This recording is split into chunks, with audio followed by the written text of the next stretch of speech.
સમસ્ત વિશ્વની ઉપાસના ભગવાનની ઉપાસના છે.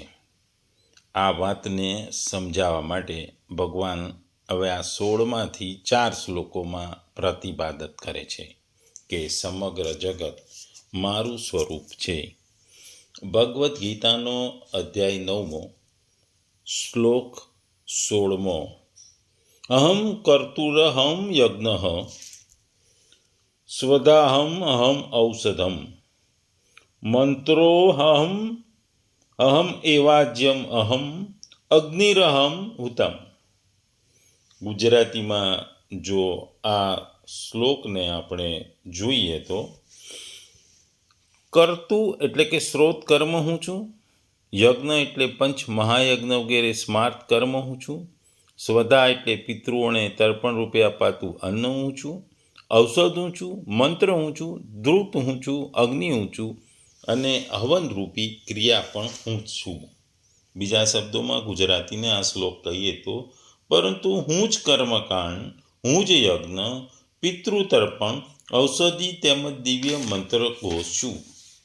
હું જ ઘી, અગ્નિ અને આહુતિ છું.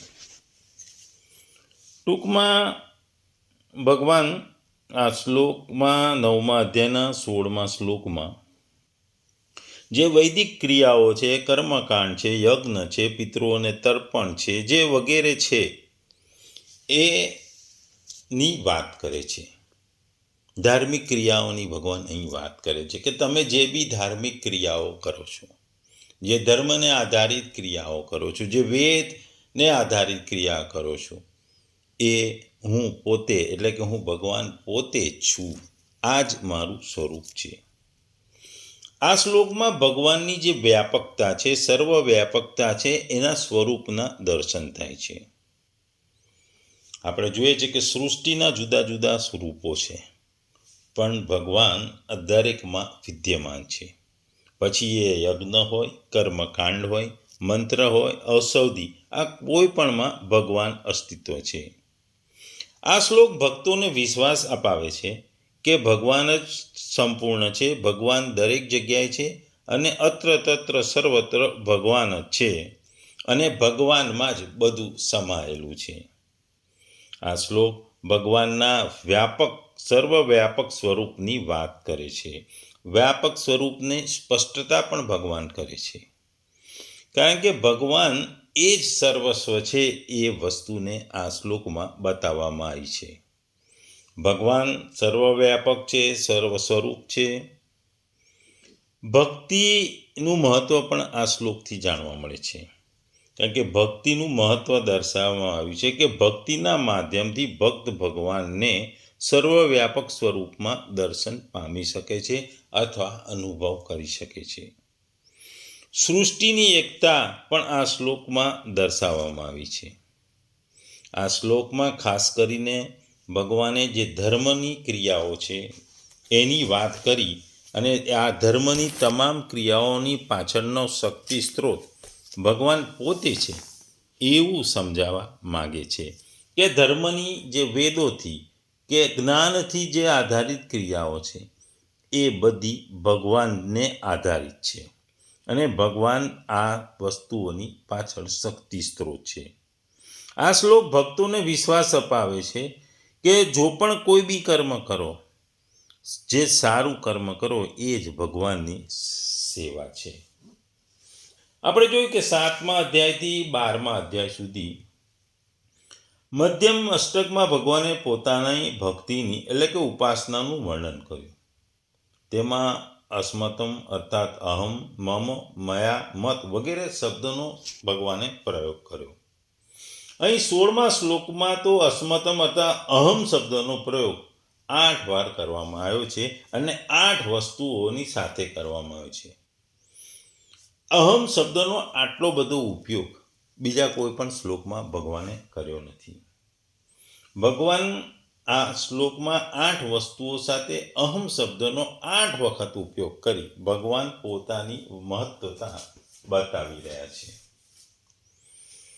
અહીં જે વૈદિક વિધિ કરવામાં આવે છે, એ કર્તુ જે કરતું હું છે, એ સ્ત્રોત કર્મ હોય છે, એ કરતું હું જ છું. જે પૌરાણિક વિધિથી કરવામાં છે યજ્ઞ હોય છે, જે પંચ મહાયજ્ઞ વગેરે કર્મ કહે છે તે યજ્ઞ હું છું. પિતૃઓ માટે જે અન્ન અર્પણ કરવામાં આવે છે એ સ્વધા હું જ છું. જે કરતું યજ્ઞ સ્વધાને માટે આવશ્યક છે એ સાકલ્ય છે, અર્થાત વનસ્પતિઓ, જડીબુટ્ટીઓ, તલ, જવ, ખોરાક વગેરે પદાર્થો જે ઔષધિ કહેવાય છે તે પણ હું જ છું એવું ભગવાન કહે છે. જે મંત્રથી યજ્ઞને સ્વધા કરવામાં આવે છે તે મંત્ર પણ હું છું. યજ્ઞ વગેરે માટે જે ગાયનું ઘી આવશ્યક છે તે ઘી પણ હું છું. જે આવનીય અગ્નિમાં ઓમ કરવામાં આવે છે અગ્નિ પણ હું છું, અને હવન કરવાની ક્રિયા પણ હું જ છું એવું ભગવાન અહીં કહી રહ્યા છે. આ શ્લોકમાં ભગવાન એ પોતાની મહત્વતા અને પોતાની જે શક્તિ છે, સર્વવ્યાપકતા છે, એની વાત કરે છે. અહીં ભગવાન વારંવાર કહે છે હું છું એમ કહે છે. આને કહેવાનો મતલબ એટલો જ છે કે હું પ્રેરક રૂપમાં આત્માથી અભિન્ન બનીને ઊભો છું તથા નિરંતર નિર્ણય આપતો યોગી ક્રિયાને પૂર્ણ કરાવું છું. આનું જ નામ વિજ્ઞાન છે. ઘણા લોકો કહેતા હોય છે કે જ્યાં સુધી ઈષ્ટદેવથી બનીને શ્વાસ પ્રશ્વાસ પર નિયંત્રણ ન કરવા લાગે ત્યાં સુધી ભજનનો આરંભ થતો નથી. કોઈ પણ વ્યક્તિ લાખ વખત આંખો બંધ કરે, ભજન કરે, શરીરને તપ કરી તપાય, પરંતુ જ્યાં સુધી તે પરમાત્માની આપણને ચાહના છે તે સ્તરે આપણે ઊભા છે ત્યાં ઉતરી આત્માથી અભિન્ન બની જાગૃત નથી થતા ત્યાં સુધી ભજન સ્વરૂપ યોગ્ય રીતે સમજી શકાતું નથી. એટલે ભગવાન અહીં કહે છે કે મારા સ્વરૂપને પકડો, હું જ બધું આપીશ અને મારા થકી બધું થાય છે. કારણ કે હું જ છું. જે મારી ધાર્મિક ક્રિયાઓ છે, જે ધાર્મિક સંસ્કારો છે, એ ધાર્મિક પૂજાપાઠ છે, યજ્ઞ છે, એ તમામ વસ્તુ હું જ છું એવું ભગવાન કહી રહ્યા છે. કારણ કે આ વસ્તુ આપણે જોઈએ તો કે જે ધર્મની વસ્તુઓ છે, જે કર્તા છે ભગવાન છે, દરેક વસ્તુમાં પ્રેરક રૂપમાં સદૈવ ભગવાન જ સંચાલિત કરશે. કારણ કે ભગવાન કહે છે કર્તા હું છું, કર્તાની પાછળ પ્રેરક રૂપમાં સંચાલિત કરનારો ઈષ્ટ જ છે. કર્તા દ્વારા જે પાર પામે છે એ પણ મારી દેન છે. એટલે ભગવાન કહે છે યજ્ઞ પણ હું છું. આ શ્લોક ભગવાન એમ જણાવે છે કે દેવતાઓ તથા પિતૃઓને ઉદ્દેશથી કરવામાં જેટલા પણ સ્ત્રોત સ્માર્થ કર્મો, તેમના સાધનો એ બધા હું છું. સ્ત્રોત કર્મને કર્તૃ કહે છે. પંચ મહાયજ્ઞાદિ સ્માર્થ કર્મ યજ્ઞ કહેવાય છે. અને પિતૃઓને નિમિત્ત આપવાનું અન્ન સ્વધા કહેવાય છે. ભગવાન કહે છે કે આ કરતું યજ્ઞ ને સ્વધા હું છું. તેમજ આ કર્મોમાં જે પણ વનસ્પતિઓ છે, જે અન્ન છે, જે રોગનાશક જડીબુટ્ટીઓનો ઉપયોગ થાય છે, એ સર્વમાં હું છું. જે મંત્રો વડે આ બધા જ કર્મો સંપન્ન થાય છે અને જેમનો જુદી જુદી વ્યક્તિઓ વડે જુદા જુદા ભાવથી જાપ કરાય છે, એ બધો મંત્રો પણ હું છું. યજ્ઞ માટે જે ધ્રુત વગેરે સામગ્રીઓની જરૂર છે એ બધી જ હવી પણ હું છું. ગ્રહ પ્રત્ય, આહવનીય, દક્ષિણાગ્નિ વગેરે પ્રકારના અગ્નિ પણ હું છું. અને જેનાથી યજ્ઞ કર્મ સંપન્ન થાય છે તે હવન ક્રિયા પણ હું છું. મતલબ એવો છે કે યજ્ઞ, શ્રાદ્ધ વગેરે જે શાસ્ત્રીય શુભ કર્મોમાં પ્રયોજનીય સમસ્ત વસ્તુઓ, તત્સંબંધી મંત્રો, જેમાં યજ્ઞાદિ કરવામાં છે, અધિષ્ઠાન અને મન, વાણી, શરીરથી થનારી બધી જ ચેષ્ટાઓ, આ સર્વે ભગવાનના સ્વરૂપ છે. આ વસ્તુને સાબિત કરવા માટે ભગવાને પ્રત્યેકની સાથે, દરેક વસ્તુની સાથે અહમ શબ્દ વાપર્યો છે. અહમ પદનો ઉપયોગ કર્યો છે. અને એવમનો પણ ઉપયોગ કરી વાતની અને પુષ્ટિ કરવામાં છે કે ભગવાન સિવાય કશું જ નથી. આ પ્રમાણે વિભિન્ન રૂપોમાં દેખાતું બધું જ ભગવાન છે. ભગવાનના તત્વને નહીં સમજવાને કારણે બધી વસ્તુઓ ભગવાનથી અલગ દેખાય છે. આપણે જોઈએ કે હિન્દુ ધર્મમાં હવન હવનને ખૂબ જ પવિત્ર અને શક્તિશાળી આધ્યાત્મિક ક્રિયા ગણવામાં આવે છે. હવન, જેને યજ્ઞ કે અગ્નિહોત્ર પણ કહે છે, તે દેવોને આહુતિ આપવાની એક પ્રાચીન હિન્દુ પદ્ધતિ છે. આ વિધિમાં પવિત્ર અગ્નિમાં વિવિધ સામગ્રીઓ જેવી કે ઘી, હળદર, સૂકો મેવો, ફળો, સુગંધિત પદાર્થોની આહુતિ આપીને દેવતાઓની સામીપ્ય પ્રાપ્તિ અને આશીર્વાદ મેળવવામાં આવે છે. અને આ હવન દ્વારા દેવતાઓને ખુશ કરી અને દેવતાઓ દ્વારા ભગવાનને ખુશ કરવાનો પ્રયત્ન કરવામાં આવે છે. આ હવનનો ઉલ્લેખ વેદોમાં પણ કરવામાં આવે છે, જેમાં ખાસ કરીને ઋગ્વેદ અને યજુર્વેદ છે. વેદકાળમાં હવનને યજ્ઞના રૂપમાં અનુષ્ઠાન કરવામાં આવતો, જેનો ઉદ્દેશ દેવી દેવતાઓને પ્રસન્ન કરી એમના આશીર્વાદ પ્રાપ્ત કરવાનો હતો. આધુનિક સમયમાં હવન ઘણા ધાર્મિક અનુષ્ઠાનો, પારિવારિક શુભ પ્રસંગો અને તહેવારોમાં પણ કરવામાં આવે છે. આગળ અગ્નિની વાત કરી. અગ્નિ એટલે સળગતો પદાર્થ, દેવતા, દેતવા અથવા ઘણી વખત અગ્નિને આપણે જોઈએ ખૂણો પણ છે, દક્ષિણ અને પૂર્વ વચ્ચેનો. આ એ 5 મહાભૂતોનું એક તેજસ તત્વ છે. અને બીજું તેજસ તત્વનો અધિષ્ઠા દેવ છે, એટલે કે અગ્નિ એક હિન્દુ દેવતા છે અથવા આગના ભગવાન છે.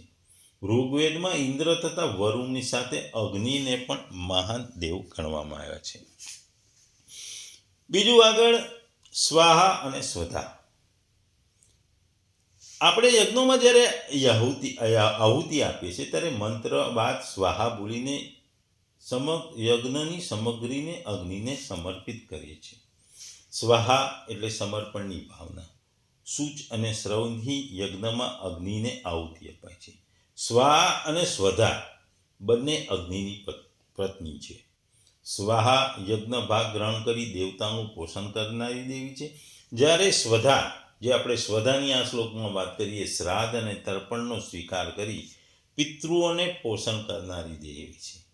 સ્વાથી અગ્નિને અને સ્વાધાથી પિતૃઓને અંજલિ અપાય છે. સ્વાહા બોલવું એટલે ત્યાગ કરો. યજ્ઞમાં ઘી, જવ, તવ કે સામગ્રી પધરાઈ. યજ્ઞમાં આહુતિ આપણને શીખવે છે કે જીવનમાં થયેલી કુટેવો, લત, વ્યસનનો ત્યાગ કરો. ખાસ કરી સ્વાર્થ, લોભ, લાલચનો પણ ત્યાગ કરો. ભોગ વિલાસ આરામનો પણ ત્યાગ કરો. ત્યાગ થાય તો માનવી સાચા મનુષ્ય બની જાય છે. મંત્ર એક ધ્વનિ છે, ઉચ્ચારણ છે, શબ્દ છે. મંત્રનો ખાસ કરીને હિન્દુ ધર્મમાં ખૂબ જ મહત્વ. દરેક દેવી દેવતા અને ભગવાન માટે મંત્રોની અવસ્થા છે. અને આ મંત્રો હિન્દુ ધર્મ ઉપરાંત બૌદ્ધ, શીખ અને જૈનવાદમાં પણ રૂઢિગત પ્રણાલીઓ સાથે આવેલું છે અને એનું એ લોકોનું એક અંગ રૂપે છે. મંત્રોનો ઉપયોગ ખાસ કરીને વિવિધ આધ્યાત્મિક પ્રચલનનો વ્યાપક ફેલાવો થાય એના માટે કરવામાં છે. દેશની પરંપરાઓ, ધર્મની પ્રેક્ટિસ આધારિત આ મંત્ર થતા હોય છે. મંત્રોનો ઉપનિષદો, વેદોમાં પણ ઉલ્લેખ કરવામાં આવ્યો છે.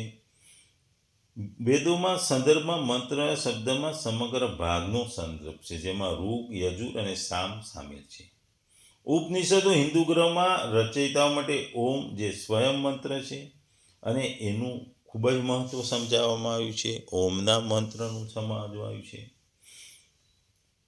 હિન્દુઓમાં તંત્રમાં અને ખાસ કરી હિન્દુ તંત્રએ અક્ષરો અને ધ્વનિને દિવ્યતાના પ્રતિનિધિ તરીકે સ્વીકારી ત્યારે લેખન પ્રત્યે અભિગમ ઉદ્ભવ્યો. એટલે આ મંત્રના ઉચ્ચારણનો ખાસ કરીને આગ્રહ કરવામાં આવ્યો છે. અને શુદ્ધ ઉચ્ચારણથી મંત્ર બોલવાથી તમને ફળ મળે છે, એ વાત પણ કહેવામાં આવી છે.